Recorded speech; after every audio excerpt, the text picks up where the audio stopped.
Hey everyone, welcome to the Broken Prick Podcast. Yeah. We're Ah. Today we're spooked. we're spooked. We're spooked, yeah. Why? A lot of spookiness in the air. A lot of spooky things. Have you heard about Randonautica? No, I have not. Bro. What the hell is that? Spooky things, though. So it's an app that just kind of appeared. Wait. It's Randonauts or The okay, I heard it like referred to as Randonaut or something like that. Yeah, because when you're doing it, you're randonauting. Okay. So it's called Randonautica. Yeah. Okay. I believe. Yeah, Megan had mentioned it to me. Yeah. I don't want none of that. Oh. Don't want none of that. I hear it gets too spooky. Bro, Spookier than it should. People found like a dead body and stuff. But your boys here aren't about the spooks. Not today. Not today. But yeah, I am Raphael. I'm your boy Jose here.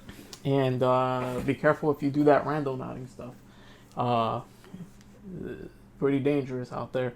You'll never know what you find. Did you hear that people suspect that it's like a human trafficking app or something like that? So it's like, yo. In what sense? So do you is it like you think it's like all right, boom, you get somebody to go out there, you see that person, then they nab them, type of thing, or like? So because the way that the app works is that like it'll tell you like, hey, we're gonna send you these randomly generated quadrants, and you're gonna go to this place and explore in that place so that you'll think of an intent that you want to go out and randonaut with. Okay. And what you want to find on your journey. So they send you a coordinate that you need to go to, like through Google Maps. So a lot of these people are like, oh, whoa, this seems kind of fucking like weird. I don't think that this is... I don't think that this is about the spooks at all. I think that this is about something that... Not that human trafficking is a laughing matter. I'm not going to, I'm not making any jokes about that. But it does seem kind of like... I wouldn't be surprised if if these two things kind of meet. If it's going this way and people are just finding really messed up things, I don't see this app lasting too long. Like... at that point, it would just be too dangerous at this point. Yeah. Like, someone could get jumped or something like that. Be killed, whatever. It's just... There was a TikTok of, like, these girls that went out to, like, this random field, and then these guys started chasing them. So the TikTok is them, like, getting the hell out of there. And the guys are, like, banging on their car and everything to get out of there. See, something like that could, like... It either could be real or it could just be staged or whatever for like the theatrics, right? But like regardless whether it's real or not, the reality is that something like that could happen. Yeah, no. And especially when you're doing something like that. Yeah, it's a messed up world that we live in. Yeah, it's really weird. It sounds like it would be a cool, fun thing, right? I know there's supposed to be like another app where you could like do like some treasure hunting or something like that. Like someone will leave something somewhere. I know exactly what you're talking about. That one my girl talked to me about that she like wants to do, and I'm like, all right, fine, we do that together. You never go and do that by yourself. Geocaching, that's what it was. Yeah. Geocaching's dope because you like have to like leave something in the box or sign in, and then you have to like take something from the box or something like that. Certain of them, and some of them are like puzzles that they made. That's still dope. Yeah. See that sounds okay, right? But the other thing, Randonauting, no. Hey, you keep that. Yeah, no. No. But it's not. But the geocaching sounds like it could be like a fun thing. I'll probably do it one day. Who knows? I don't know. Something I missed doing when I was a kid. Though, was like going like abandoned places and stuff. That shit was always fun. Like if any of you guys ever did that, let us know. That was always fun. Bro, to do. I always wanted to do it, and I never got like people that wanted to do it as I was growing up. So I'd always suggest it and get like just swiftly shot down. Yeah, it's like no, but like that was one of the things I wish I could have done. Yeah, we could do that. We could do it and record the whole thing. That might be dope. If the cops stop us, we're just a bunch of like 31-year-olds just out there, just like, "Hi, officer, we're just looking for spooks." That's it. You know, we're not. That's our really... excuse. Just looking for spooky stuff, man. That's all. All right. Well, I'm gonna write you a spooky citation, and. But yeah, I mean, if you want to do something like that, I would totally fucking do something like that. I'm with it, bro. I would totally do that. And we'll record it and we'll put it on this YouTube channel. Yeah. Not that we're gonna turn it to like a spooks YouTube channel or nothing like that, but like, I mean, hell, we just thought of it now. Why not? You know, why not show the rest of the world? Well, we are gonna turn it into a spooks channel. My name is Dylan is Chillin'. And wait, let me see, like, number 15. Spooky mouse. She's like the friendliest, like, scary, like, storyteller ever. Somebody told me that, like, his news stories have gone, like, off the rails and they feel like they're making it up. Yeah. Like, so I watched one where, and I think it was actually number 15. Like, it was just some dude walking up to some random person's house and looking through the door, and that was it. That's all it amounted to, and he left. He didn't, like, stick around and, like, do anything else. He just looked, and then he left. I don't see how that makes any list. But yeah. Put some random spooky stock music, like, whoa! Oh yeah. He's standing at the door. You could put random he always uses the same music. You could stick that same thing anywhere, and it might seem spooky, but in reality, it's not. Remove the spook music, and it's not spooky at all. It's not spooky. But yeah, it would be a dope thing to do. Give that a go. I don't know about too many abandoned places around here, but like we could always look something dope up anyway. Yeah, got to be some kind of abandoned asylum around here somewhere. There's a lot of crazy people in Jersey, so they probably had plenty of those around here. You ever did like the whole Weird NJ like gambit? No. Like if just to give them a clue at like what we're talking about, because I think you know what I'm talking about, right? Or so there's a magazine that's called Weird NJ, and it just points out. Yes. Okay, yeah. I see it all the time, actually, in Barnes. They got, like, a skeleton in front of it and shit. And... Yeah. Yeah. Bro, I've grown up my entire, like... Once I was, like, 18, it was just everybody around me was like, bro, Weird NJ, bro. We gotta do this. This is the tunnel to hell, because everything in Jersey has just this weird hokey name. Yeah, it has to be, like, the tunnel to hell, or the Jersey Devil. Yeah. Or the Satan spot, or something like that. The most unoriginal one is the Devil's Tower.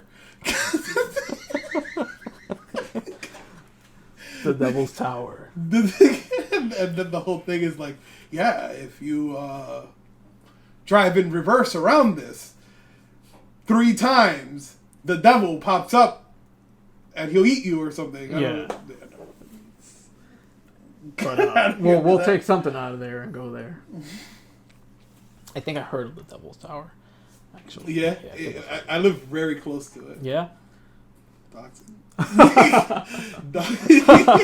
but we'll, I don't know, we'll plan something out. We'll make something happen. Another thing that we're probably going to start doing soon is putting up some nice commentary, like gameplay of some games that we're like, that we want to like start like, you know, planning out and playing. And putting that up for everyone to see, and we're just gonna, you know, do some commentary over it. But yeah, if you guys have any suggestions, throw those out there too. Yeah, that's right. We're open to suggestions. So give us anything weird that you might think doesn't have like a fan base or something. Give us something obscure. We'll find a way to try to play. Yeah. Don't even gotta be like a AAA title. some obscure thing. Doesn't even have to be good.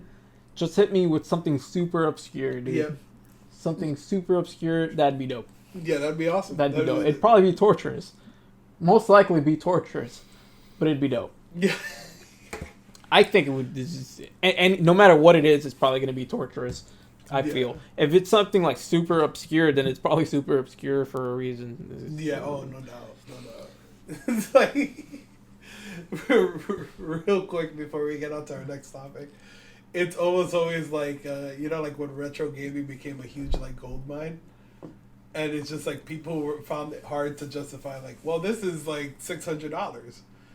I've never heard of this in my life. Why is this $600? Well, that's the reason. I don't think I want to play this. Yeah. I'm good on that. There are some games out there that reasonably might tote that price tag, and I'll get the name for you because I've seen gameplay for it and everything, and it's actually a pretty damn good game. I know it's like an RPG that was super obscure and boasted a crazy like price tag.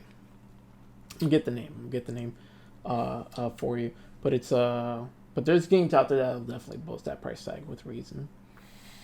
True, but true. then, like you said, there are some games out there like why does this have that crazy? I don't care how obscure it is. It's a shitty game. I think any Atari game, I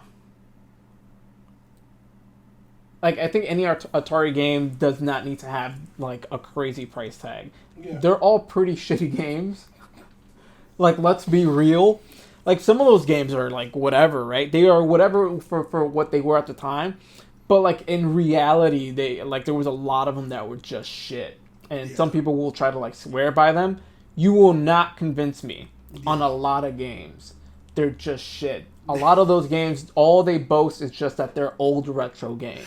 Yeah. That's it. Yeah. It's like some dude in the 70s remembers getting this as a Christmas gift. Yeah. And now swears it's like the best thing in the world. Yeah.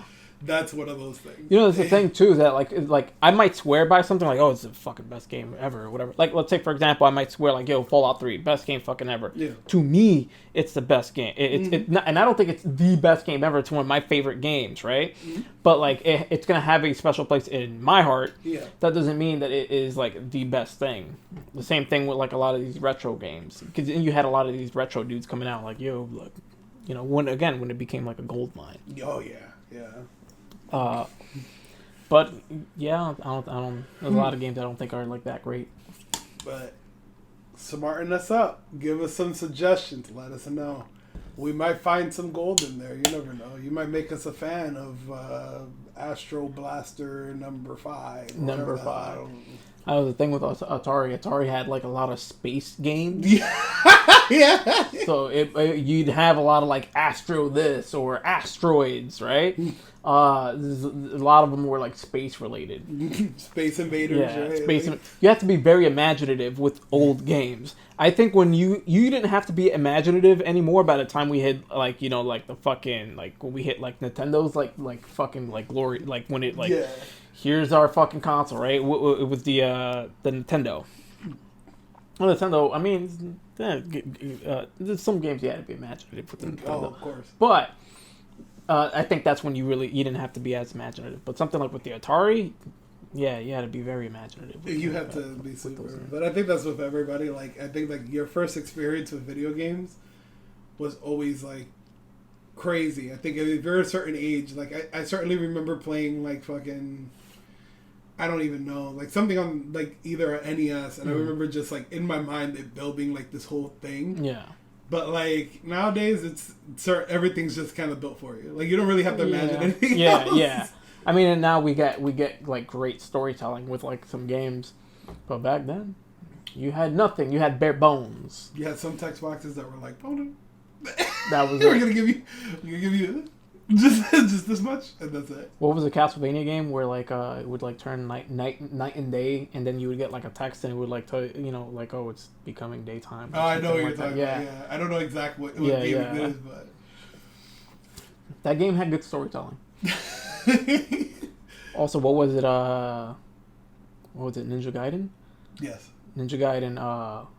That was like dope to see like some kind of like them trying to tell some kind of story in that game, because then you'd have those like little cutscenes in there and stuff like that. It was notoriously difficult, but some games they had that magic.